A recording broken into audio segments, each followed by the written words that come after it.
You know the sound, right? At 6 a.m., the alarm is blaring, and you swing your legs out of bed. You go to stand up, and your knees, they make that sound, like sound effects in a low-budget movie. A snap, crackle, pop. Or, maybe you're reaching for the coffee on that top shelf, and your shoulder just gives you that sharp little warning zap. It's a feeling of resistance, of heaviness. It is the universal morning soundtrack, the creaks and the groans. And honestly, for so many people, it's the very first thing they think about every single day they wake up. And that first thought isn't what's for breakfast. It's how do I move today without paying for it? Exactly. And the immediate assumption, and I think we're all guilty of this, is, well, guess this is it. I'm just getting older. Yeah. We treat our joints like they've got an expiration date stamped on them, like a carton of milk. It feels inevitable. That's the whole narrative, isn't it? We see the body as this car with high mileage. Right. We think the parts are just, mechanical gears that grind down until they rust out, and there's nothing to do but park it or replace them. But what if that entire assumption is just fundamentally wrong? And that right there is the hook for today. That's why we're doing this deep dive. I've been going through this really fascinating source material. It's called The Physiological Blueprint of Joint Lubrication and Restoration. Oh. It's all about the science behind a formula called Biodynamix Joint Genesis. But to be clear, what really grabbed me wasn't just the product. It was the philosophy of biology underneath it all that challenges that whole aging narrative. It proposes a huge pivot in thinking. It asks you to consider, what if your joints aren't actually old? What if they're just dry? That distinction, old versus dry, it honestly made me stop and just stare at the wall for a second. Because old sounds permanent. It's a dead end. You can't reverse time. But dry? Dry is a problem that has a solution. Dry implies the machinery is fine. It just needs some maintenance. Precisely. If you have a sponge that's dry and brittle, you don't throw it out. You don't say this is a bad sponge. You add water. And it becomes soft and flexible again. And that's our mission for this deep dive. We're going to bypass the marketing stuff, the flashy headlines. We're going to look strictly at the physiology, at the week-by-week timeline of what is actually happening inside that joint capsule when hydration gets restored. We are getting into the nitty-gritty of synovial fluid, which sounds like something from a sci-fi movie, but is apparently the liquid gold of human movement. But before we get to the solution, we have to really understand the problem. So help us visualize this. When I say my knee is creaky or my hips are stiff, what does that anatomy actually look like? If we could peel back the skin, what's going on in there? We'd have to shrink down and, stand inside the body to see it properly. If you were inside a healthy knee joint, you'd see three key components working together. First, you've got the cartilage. Okay, the cushioning. Exactly. Think of it as the smooth, rubbery shock absorber at the ends of your bones, the bumper. Got it. So that stops bone from grinding on bone. It's like the rubber sole on a shoe. Right. Then, holding it all together, you have the joint capsule. People forget this part. It's like a protective envelope, sort of a vacuum-sealed bag that keeps the whole internal environment stable. But the star of the show, and the focus of our source material today, is the synovial fluid. A slippery liquid. Yes. Think of it as the body's built-in motor oil. Except it's smarter, it's thick, it's slick, and its whole job is to lubricate every single movement. In a perfectly healthy joint, think of a teenager running. This fluid is just abundant. It coats the cartilage, so when you move, the bones just glide. There's zero friction. It's silent. So if that fluid is there, the mechanics are totally invisible to me. I don't even feel my knees working when I walk to the fridge. Correct. You only start to feel your joints when the system fails. And here's the mechanism of stiffness that the source material lays out. Over time, that synovial fluid can get thin, depleted. But more importantly, it loses its viscosity. Viscosity. That's a word I hear in commercials for motor oil. But what does it mean for our bodies? Why does it matter so much? It just means thickness, structural integrity. When synovial fluid loses viscosity, it becomes watery. It can't hold a cushion anymore. So when you take a step, instead of a nice gel absorbing that impact, the fluid just sort of splashes away, it dissipates, and suddenly the cartilage loses its glide. And friction. Friction equals what? Heat? Damage. Both. The source calls it microinflammation. Yeah. It's not that your knee is broken or you have a tear necessarily. It's this constant low-level irritation. The parts are rubbing together without enough protection. That is the stiffness you feel. It's the body bracing against that friction. And this is where that old versus dry argument gets so interesting, because the source material really points out that this drying out process, this loss of viscosity, it's not just chronological. It's not just because you hit 50 or 60. And this is a crucial point. Lifestyle plays a huge role here. Think about modern life. Long hours sitting at a desk. We're sedentary creatures now. Plus, poor hydration habits in general. Most of us just don't drink enough water. And repetitive stress, too, right?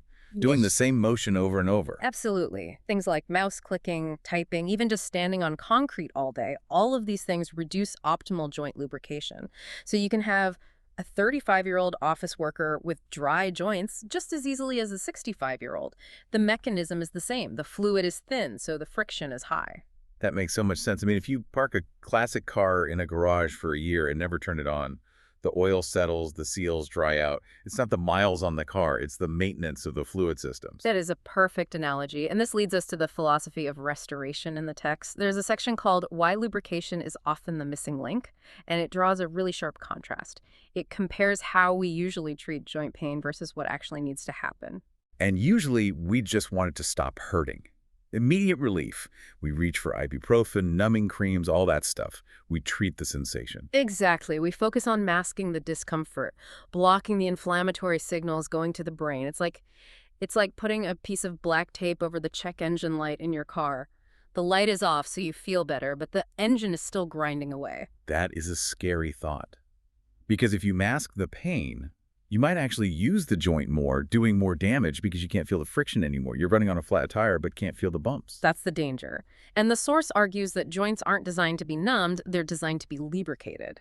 The key insight here is that pain relief just dulls the sensation. It doesn't change the mechanical reality. Hydration, on the other hand, is required to actually restore function. You have to put the oil back in the engine. So let's talk about that restoration. We've established the problem is dryness, not just being old. The source material breaks this down into a really specific timeline, looking at the effects of taking Biodynamix Joint Genesis. And I love that they start with week 1 by managing expectations right out of the gate. They do. And as a researcher, frankly, I find that refreshing. The text explicitly states that the first few days are not dramatic. Which is funny because we're so conditioned to expect instant results, right? We want the magic pill that fixes everything in 20 minutes. But they call this first week the foundational phase. So why is it slow? Because it's biology, not magic. Think back to that dry sponge analogy. If you have a sponge that's been on a windowsill for a month and it's rock hard, what happens if you pour a cup of water on it? And it just runs right off. Doesn't Right. soak in immediately. Spills all over the counter. Exactly. It takes time for the fibers to soften and actually accept the moisture. Inside the joint, on a cellular level, there's a lot happening that you can't necessarily feel yet. In that first week, the viscosity of the synovial fluid is just starting to improve. It's beginning to thicken up. So it's going from watery back to something more useful. Ideally, yes. Regaining that slick, protective quality, the joint tissues themselves start retaining moisture more effectively. And importantly, that microinflammation from the friction begins to calm down. It's like the fire is slowly dying down, even if the smoke hasn't totally cleared yet. That's a great way to put it. And there's another layer here, nutrient delivery. We have to remember that cartilage is avascular. Avascular, what does that mean? It means it has no direct blood supply. Muscles have blood vessels, so they heal fast. Cartilage has to eat by absorbing nutrients directly from the synovial fluid around it. So if your fluid is thin and depleted, your cartilage is starving. As the fluid improves in week 1, the cartilage finally starts getting fed again. It's waking up. So what does that actually feel like for us? If it's not dramatic, is it invisible? It's subtle. The source calls it reconditioning the environment. You might notice slightly less creaky mornings. Those first few steps after sitting for a while might be just a little bit easier. The resistance is just starting to dial down. Okay, so week 1 is about laying the groundwork, dampening the sponge. But then we get to week 2, and the source calls this the shift to smoothness. This sounds like where the cartilage meets the road, so to speak. This is where the internal lubrication starts to stabilize. The text uses a really specific description. It says the synovial fluid becomes more gel-like. Gel-like. That sounds gooey.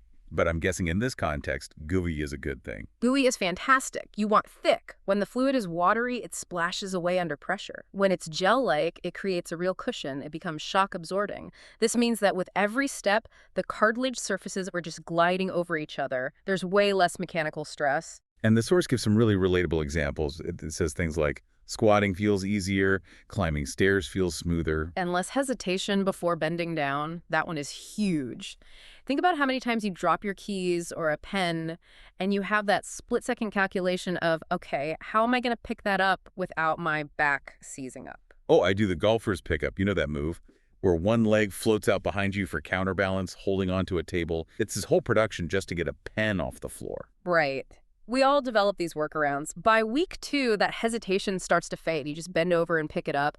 And the source emphasizes this very distinct sensation. It quotes users saying, it just feels smoother. I want to highlight that. It's distinct from feeling numb. How so? What's the difference between a numb knee and a smooth knee?